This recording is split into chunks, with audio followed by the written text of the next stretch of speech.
Hi, and welcome to the Wing Chun Qigong channel, where today I'm going to talk about the Wing Chun forms, but I'm just going to be focusing on the three open hand forms that are Sun and Tao, Chum Q, and Ji. Now, the first question is, are these important?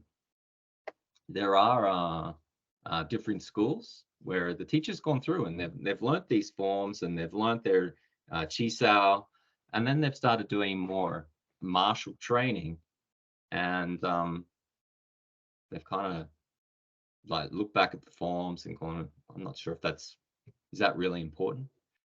And they may have changed their training where the students that come along are simply taught exercises such as drills with other training partners, and they probably do a lot more fighting.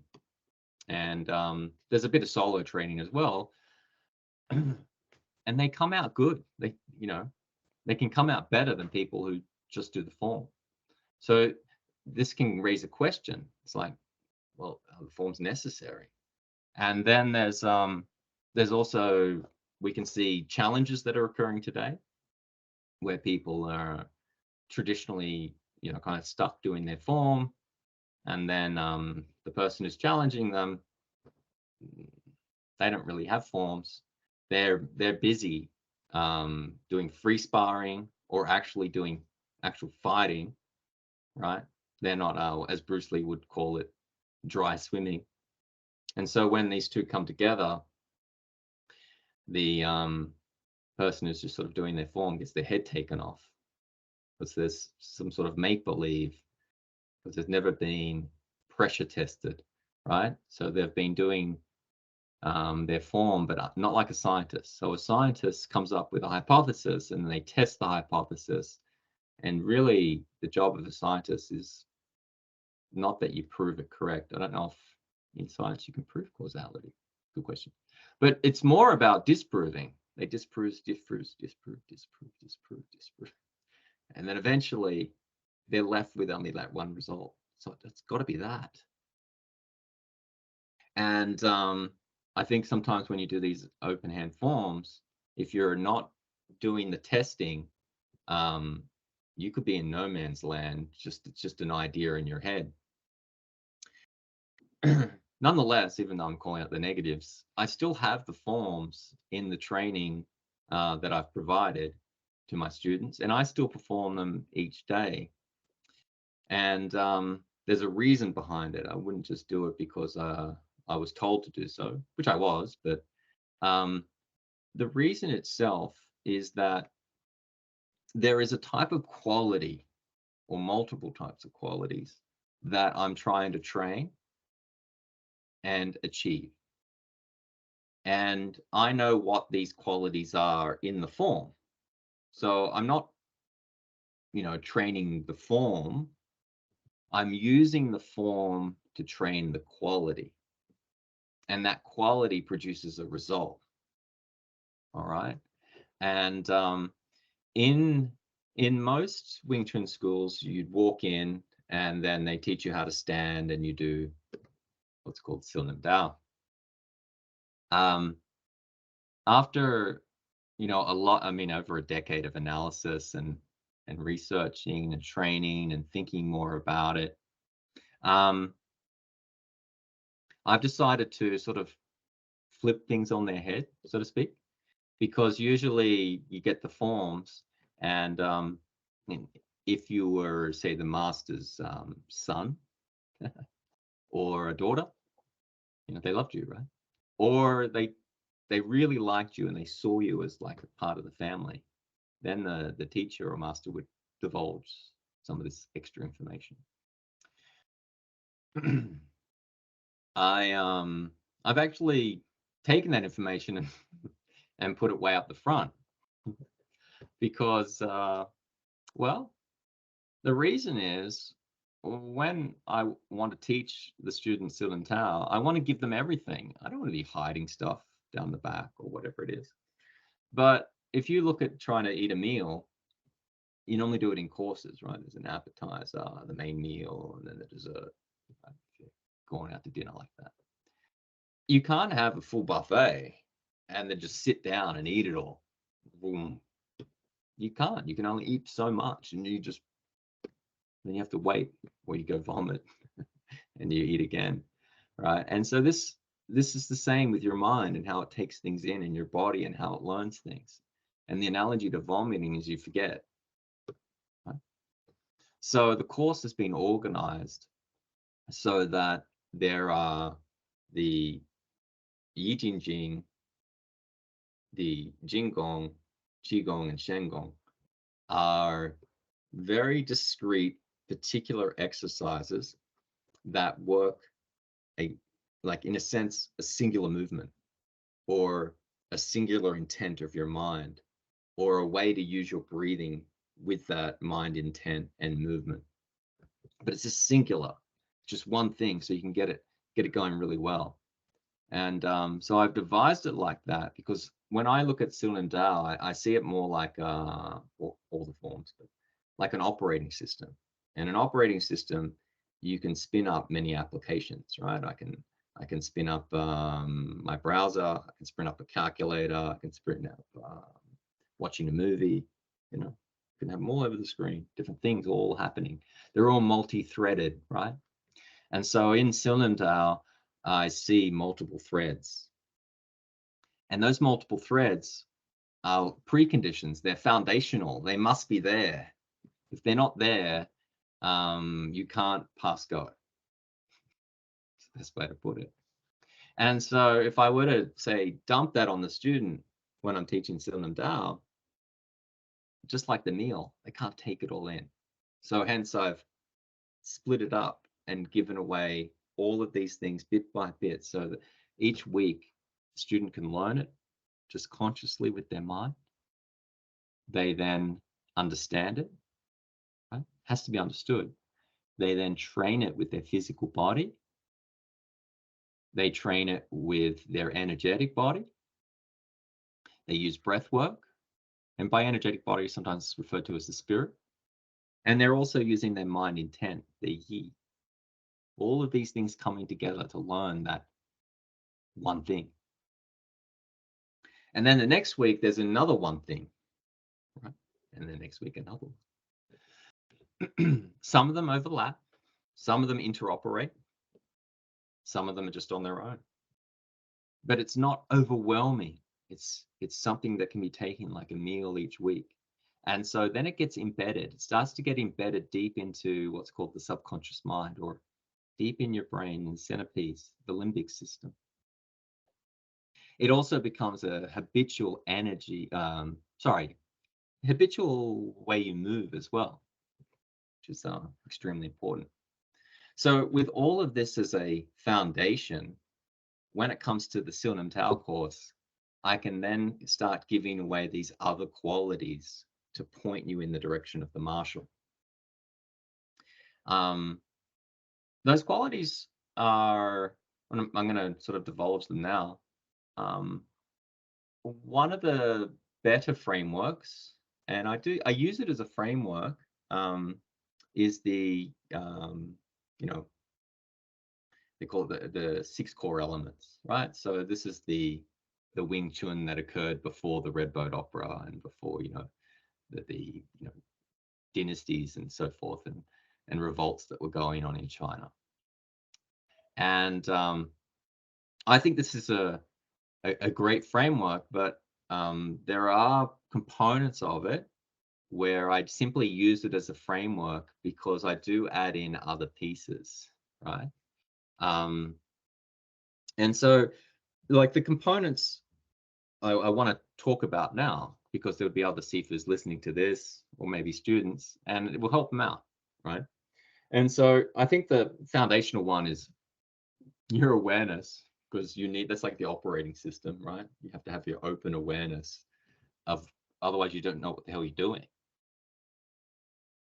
And then you need to understand, body alignment, your structure, song, or deeper levels of relaxation, the transformation that goes with that. And then there is also, a martial or targeting intent, that goes with it. And all of these things, they set you up internally. Oh, I nearly forgot. There's what I call the Jing component, but this is your bio electricity and your so that's the Qi component, but your fascia elastic compression. All right, so that part I think's again, they're all crucial, right? Because they're all at different layers of the 6 core elements, and all 6 core elements occur at once. um, so it's something that in the course I go through each of them in detail. In detail, you're training this thing. Let's train this thing. This is how you train it. And then the following week you can train this thing. This is how you train it. So, because that's why this video is like an overview, right? I'm just sort of like spreading out the buffet, so to speak. But for me and in the syllabus that's created, these components are extremely important with the quality that you're trying to produce from your Sil Dao form. And what I've found is if I get the students to go through these prerequisite courses, where for me it's sort of like dumbing it right down because it's just this thing. But for them, it's all brand new. And it's all like, and they have all of these questions and they got to work it through. And I realized, if this is a struggle for all these students, but they can get through it, if I just simply dropped it on them in Sil Dao, there's a good chance of a high failure rate. And I wouldn't be surprised that could be the case in some Wing Chun schools. They can see these high failure rates because one is if you're just doing Sil Dao and you don't have all of these qualities that you're trying to work on, you know what I mean? Like you're not doing anything and you get bored and you drop off. And it's probably the best thing because you're not doing anything anyway, right? If a child stands there and moves his hand just in and out like this, is that going to do anything, right? What is that? So you have to be, and I'm not doing it now, but you have to be turning all these other things on and working on them. Otherwise, you're just go do weights or something, right? Now, the next is Chum Q. I like Chum Q. I like all of them, by the way, but it's interesting because you take all the qualities that you've developed in Sil Tao, and they come along for the ride. You don't just leave them behind; they have to come along with you, and you get to move your stance. But more importantly, with that, you get to learn about multi-directional force. And this is extremely important, and it's also well known in. I remember I got taught this in karate when I did it, right? And that is, if somebody's coming at you with a punch and it's just this one directional force, if they did it that way, or they did a hook or something, it's still one force coming around, right? If someone punched like that. To block, well, if you were to block an incoming punch and you simply just raised your arm, it's a good chance if they're stronger, it's coming through. It's coming right through and smashing you in the face. But if you can add in another directional force, such as it's lifting up, but it's extending out, well, there's two directions now. And so the incoming force has to deal with two directions. And then if you're even smarter, and this is what was shown in those, when I got taught karate at the time, the block was twisted, you see? So it's one force, two forces, three forces, but they all occur at the same time. Multi-directional.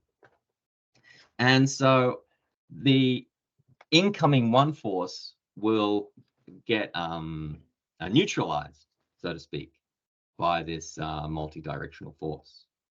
All right, so that's anyway, there's one example of why it's so important, and there's many more. because I gave you the defense example, but there's an attacking example, and many pieces that are shown in section 1, section 2, and section 3. But also, it brings in the legs with some kicking and so forth. I think that's important. You know, if you have a look at when boxers have had to fight against someone who's a kickboxer, as an example, the kickboxer learned very early on in those fights, or the ones I watched, that they can attack the leg. Because the boxers used to just the range of the arm, right? And they have sometimes their front foot planted in such a way so they're not used to that that other gate, right? Because you just have well, you've got 6 gates, but in boxing it's usually 1, 2, 3, 4. This lower 5, 6, the leg gates, it's not something that they've trained, and so that's their weakness, and hence the Thai boxer can be like, that's my strength, and if I exploit that, you will lose. So too with Chum Kiu. You got to learn to use your legs. Now, finally, the third one is Bilji. Yeah. For me, Bilji is all about Fajin, this explosive force. And I'm just going to reflect on it for a second. Yes. So for me, every movement in Bilji is teaching you how to develop the quality of Fajin. So if we step back from that, there was a time and place where these 3 forms used to be one. Somebody came along and split them up. Now, why would they do that, right? My understanding, and I don't know, I never met them, it was hundreds of years ago, but my understanding is they wanted a way to break down all of these qualities so that when they give it to the student can digest it bit by bit and pick up all of those things. Then once they've mastered that, they can move on to the next thing and master that. And then when they master that, they move on to the next thing. But if it's all in just like one big thing, it's like that buffet table, right? And it's hard to pick up on. So hopefully that helps. And if you've done Zunam Dao, Jump Cube, Piecing Hands, you've gone the wooden dummy, you're also doing the pole, but your you know, your form is just about the movement, and you haven't moved on to these qualities, that's fine. That's kind of you know, in any art, I think that's like the level of black belt, right? Because the black belt, they've learned all the forms, they know how to use those movements, and their training has started, right? I found when I was appointed as a Sifu, I was like, what do you mean? It should be like far, far, far down there, you know, But no, it was right, because I had, you know, at that time, you know, memorized all of the forms, how they move. I'd written them all up. I'd written my own syllabuses. I'd put in so many hours, hundreds and hundreds of hours of training. And that meant I could go and teach people those things. Now it's like a decade later, and I've learned these additional things. I've also taken the things that were taught to me and tried to make them perfect, right? And I continue to do that all the time. And I've also made it my own, that when I describe these things, hopefully you can see in these videos, I use the, you know, I might say yi, or I might say chi, or I might say, because that's the language coming down. But when I explain it in the course, I just tell you to, you know, use your awareness. I don't have to say ling. I could, right? Or how to use your mind intent. and what you're working on instead of just saying yi, or how people say things like, sink the chi. Well, what does that mean? Do you know what it means? No, I do, but is my definition the same as yours?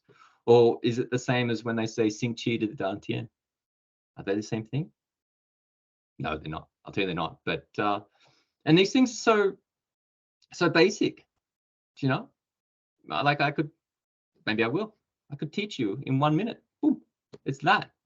But there's just so much confusion and so forth around these things, and hence why I've you know producing these videos and created a course so people can just sort of come in and learn these things which unfortunately have been a bit hidden, and start developing in their Wing Chun in areas that they may not have known about. All right, cool. I hope that sort of explains why I think the three forms are important, or what I should say, the quality that's found within the three forms is of most importance. And if you're just training that quality, great. If you're just training the form without it, that's terrible. And you need to work on finding that quality and training that. All right, and that also explains why those people who didn't use the form and had other ways but still turn out good is because the teacher had discovered the quality. And then it was like, well, I don't have to teach you, these 108 moves. I could just teach you this thing. All right, awesome. I hope everyone's having a great day, and I'm going to leave it there.